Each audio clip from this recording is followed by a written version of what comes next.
Hello दोस्तों, श्लोकर्स academy में आप सबका स्वागत है। पिछले वीडियो में मैंने आप सबको संपूर्ण गद्य खंड का पाठ का नाम और लेखक का नाम बताया था। आज के इस वीडियो में मैं आप सबको संपूर्ण काव्य खंड का पाठ का नाम एवं कवि का नाम बताऊंगा।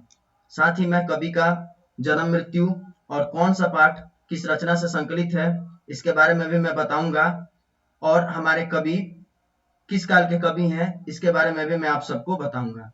तो चलिए वीडियो को शुरू करते हैं। पहला पाठ है हमारा कण्वक, जिसके कवि मलिक मोहम्मद जैसी हैं। इनका जन्म 15वीं सदी उत्तरार्ध अनुमानतः 1492 ईस्वी को हुआ था। इनका निधन 1548 ईस्वी में अनुमानित हुआ था। मलिक मोहम्मद जैसी जो है वो भक्ति काल के कवि हैं और हमारा कण्वक पाठ पद्मावत रचना से संकलित है। दूसरा पाठ है हमारा पद, इसके कवि सूरदास हैं। सूरदास का जन्म 1478 ईस्वी को अनुमानित हुआ था और इनका निधन 1583 ईस्वी को हुआ था। सूरदास भक्ति काल के कवि हैं और हमारा पद पाठ सूरसागर से संकलित है। तीसरा पाठ है हमारा पद, इसके कवि तुलसीदास हैं। इनका जन्म 1543 ईस्वी में हुआ था और इनका निधन 1623 ईस्वी में हुआ था।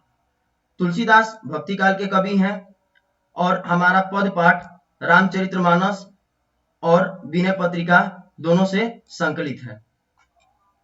चौथा पाठ है हमारा छप्पय, जिसके कवि नाभादास हैं।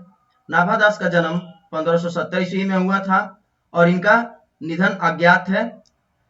नाभादास जो है वो भक्ति काल के कवि हैं और हमारा छप्पय पाठ वो भक्तमाल से संकलित है। पांचवा लेसन है हमारा कवित, जिसके कवि भूषण जी हैं। इनका जन्म 1613 ईस्वी में हुआ था और इनका निधन जो 1715 ईस्वी में हुआ था। भूषण रीतिकाल के कवि हैं। छठा पाठ है हमारा तुमुल कोलाहल कलह में, इसके कवि जयशंकर प्रसाद हैं। इनका जन्म 1889 ईस्वी को हुआ था। इनका निधन 1937 ईस्वी में हुआ था, यानी 15 नवंबर 1937 ईस्वी को हुआ था। और जयशंकर प्रसाद आधुनिक काल के कवि हैं और तुमुल कोलाहल कलह यह कामायनी पाठ से संकलित है। जयशंकर प्रसाद का निधन याद रखिएगा 15 नवंबर 1937 ईस्वी को हुआ था और इनका जन्म जो 1889 ईस्वी को हुआ था। सातवां पाठ है हमारा पुत्र वियोग। पुत्र वियोग पाठ की कवित्री सुभद्रा कुमारी चौहान है। इनका जन्म 16 अगस्त 1904 ईस्वी को हुआ था और इनका निधन 15 फरवरी 1948 ईस्वी को हुआ था। सुभद्रा कुमारी चौहान आधुनिक काल की कवित्री हैं और हमारा पुत्र वियोग पाठ मुकुल रचना से संकलित है।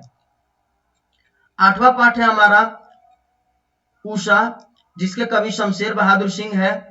इनका जन्म 13 जनवरी 1911 ईस्वी को हुआ था और इनका निधन 1993 ईस्वी में हुआ था। शमशेर बहादुर सिंह आधुनिक काल के कवि हैं।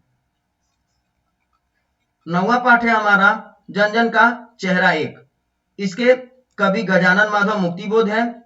इनका जन्म 13 नवंबर 1917 ईस्वी को हुआ था और इनका निधन 11 सितंबर 1964 ईस्वी को हुआ था।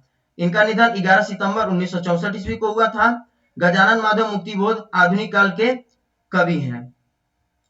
10वां पाठ है हमारा अधिनायक, इसके कवि रघुवीर सहाय हैं। इनका जन्म 9 दिसंबर 1929 ईस्वी को हुआ था और इनका निधन 30 दिसंबर 1990 ईस्वी को हुआ था।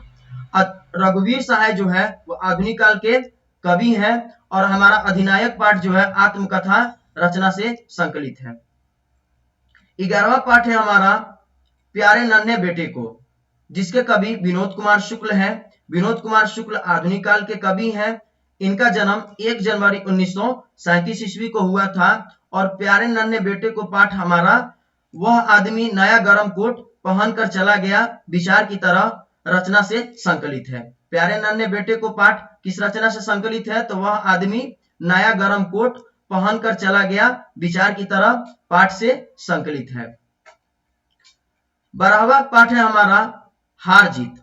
हार जीत पाठ के कवि अशोक वाजपेयी हैं। अशोक वाजपेयी आधुनिक काल के कवि हैं। इनका जन्म 16 जनवरी 1941 ईस्वी को हुआ था और हमारा हारजीत पाठ कहीं नहीं वही पाठ रचना से संकलित है। 13वां पाठ है हमारा गांव का घर, जिसके कवि ज्ञानेंद्रपति हैं। इनका जन्म 1 जनवरी 1950 ईस्वी को हुआ था। गांव का घर पाठ हमारा संस्यात्मा रचना से संकलित है और ज्ञानेंद्रपति जी जो है आधुनिक काल के कवि हैं। तो ये था हमारा टोटल 1 से 13 लेसन तक के पाठ का नाम, कवि का नाम और उनका जन्म मृत्यु, साथ ही कौन सा पाठ किस रचना से संकलित है, ये चीज। तो अगर आप सबको यह वीडियो अच्छा लगा हो तो अपने दोस्तों में शेयर करिए और चैनल को सब्सक्राइब करिए। धन्यवाद।